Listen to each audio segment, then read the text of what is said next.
আমরা অনেক সময় খুঁজি যে সাদকায়ে জারিয়া কিভাবে করা হয়। সাদকায়ে জারিয়া এটা সব থেকে বেশি গুরুত্বপূর্ণ আমাদের জন্য। অনেক সময় বাপ মার জন্য, মৃত ব্যক্তিদের জন্য আমরা সাদকায়ে জারিয়া খুঁজি যে কোথায় আমরা সাদকা করব।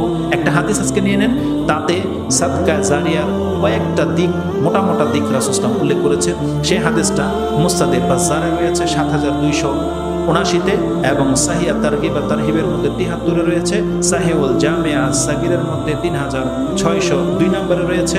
আনাস রাদিয়াল্লাহু তাআলা তার বর্ণনাকারী ক্বালা ক্বালা রাসূলুল্লাহ সাল্লাল্লাহু আলাইহি ওয়াসাল্লাম সাবআ ইয়াজরি লিল আবদি আজরুহুন্না মিন বাদি মাউতিহি। ৭টা জিনিস আছে তার মৃত্যুর পরেও তাকে নেকি পৌঁছাতে থাকবে। আপনি যদি ৭টার কোনো একটা কিছু এই জমিনে করে যান, তাহলে আপনার মরে যাওয়ার পরে ওই আপনার কর্ম আপনাকে নেকি পৌঁছাবে কবরে। ৭টা এরকম কাজ আছে। সেটা কি? ওহিয়া ফি কবরিহি, মানে আপনার কবরে আপনার নেকি পৌঁছবে। কি করলে? মান আল্লামা ইলমান, যেই ব্যক্তি কাউকে শিক্ষা দিল। মানে আপনি ছাত্র যদি তৈরি করতে পারেন, তাহলে এই ছাত্ররা যত নেকি করবে এই নেকি আপনার কবরে পৌঁছবে। আপনার ইলম যদি ছড়িয়ে যান, আপনার কাছ থেকে যারা ইলম নিয়েছে, এই তালেবুল ইলম যারা, আপনার ইলম দ্বারা যারা উপকৃত হয়েছে, তাদের নেকির কারণে আপনার কবরে সেই নেকি পৌঁছবে। এই জন্য আমাদেরকে ছাত্র বানাতে হবে, শিক্ষা দিতে হবে বাচ্চাদের, যাকে হোক। মান আল্লামা ইলমান আও কারা নাহারান, কেউ যদি ঝর্ণা, নহর মানে নদী, খাল খনন করে দেয়, তার মানে যার টাকায় নহর হবে, এই নহর থেকে যত মানুষ উপকৃত হবে, যত পশু উপকৃত হবে, এক কথায় যত উপকার এই নহর থেকে হবে, আপনার কবরে এই সাদকায়ে জারিয়ার নেকি আপনার কাছে পৌঁছবে। আও হাফারা বীরান, কেউ যদি কূপ খনন করে, কূপ। এখন আমাদের সমাজে কূপের প্রয়োজন নাই, তখন আমরা এটার এগেইনস্টে কি বলতে পারি? কূপ সাধারণত পানির জন্য হয় না, তাই না? তাহলে আমরা যদি এখন নলকূপ, ডিপ টিউবওয়েল যারা বসায়, তার মানে এই ডিপ টিউবওয়েল থেকে যত পানি খাবে মানুষ, এই নেকি আপনার কবরে পৌঁছবে। তারপরে কি আছে? আও গারাসা নাখলান, কেউ যদি গাছ রোপণ করে, কেউ যদি চায় যে কবরে আমার নেকি যাক, তাহলে তার উচিত রাস্তাঘাটে যেখানে সেখানে গাছ লাগানো। কেউ যদি গাছ লাগায়, তাহলে এই গাছের ফল হচ্ছে সব সাদাকা। আপনি খেলে সাদাকা, আপনার পরিবারের লোকে খেলে সাদাকা, রাস্তার কোনো পথিক খাক সাদাকা, পাখি খেলে সাদাকা, চুরি হয়ে গেলে সাদাকা, পচে পড়ে গেলে সাদাকা। সুবহানাল্লাহ, এটা প্রত্যেকটা হাদিসে বুখারী এবং মুসলিমে আছে, পচে পড়ে গেলে সাদাকা। তাহলে এটা হচ্ছে সাদকায়ে জারিয়া। আও বানা মসজিদান, তাহলে আমাদের উদ্দেশ্য এই হাদিসের এটা। আর কেউ যদি মসজিদ বানায়, তাহলে এই মসজিদ যতদিন পর্যন্ত পৃথিবীর জমিনে টিকে থাকবে, তার মানে ততদিন কবরে সে নেকি পেতে থাকবে।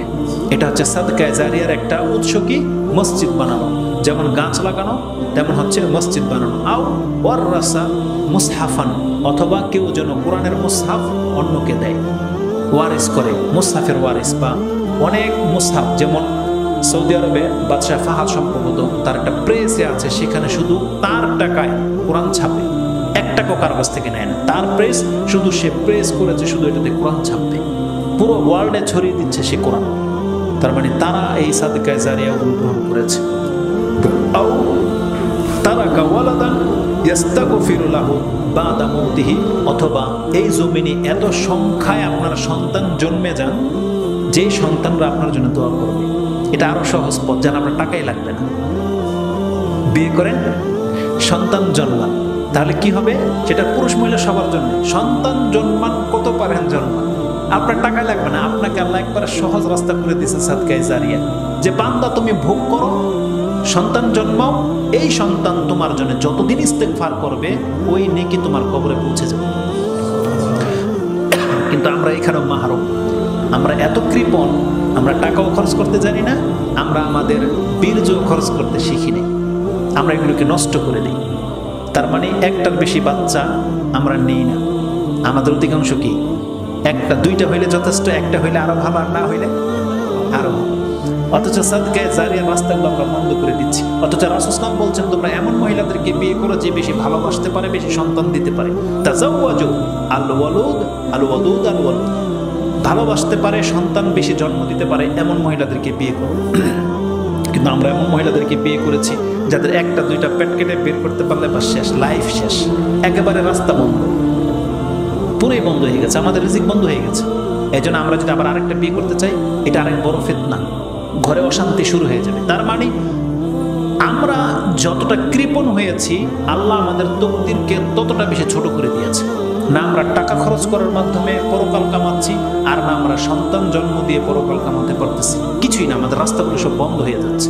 আমরা যেন শুধুমাত্র দুনিয়া নিয়ে, নিজের মান মর্যাদা স্ট্যাটাস এগুলো নিয়ে পড়ে আছি, কিন্তু নাজাতের কারো কোনো চিন্তা নেই। কিন্তু প্রত্যেকটা মানুষের কিছু না কিছু এই জমিনে এমন কিছু করে যাওয়া উচিত, যেটা মরে গেলেও তা থেকে সে কল্যাণপ্রাপ্ত হতে পারে। আপনাকে অনেকগুলো রাস্তা দেখিয়ে দেওয়া হয়েছে, আপনি সেই রাস্তার কোনো একটা আপনি গ্রহণ করেন। এটা শুধু আজকে আমাদের মসজিদ নিয়ে আলোচনা, কিন্তু এই হাদিস থেকে যেহেতু আমরা অনেক কিছু পাচ্ছি, এক কথায় আমাদেরকে এই জমিনে টার্গেট করতে হবে। আমি তো বেশি দিন থাকবো না, কিন্তু আমি আমার নাজাতের জন্যে আমি এই আল্লাহর জমিনে এমন একটা কিছু করে যাই, যাতে করে মরার পরেও আমি নেকি পেতে পারি।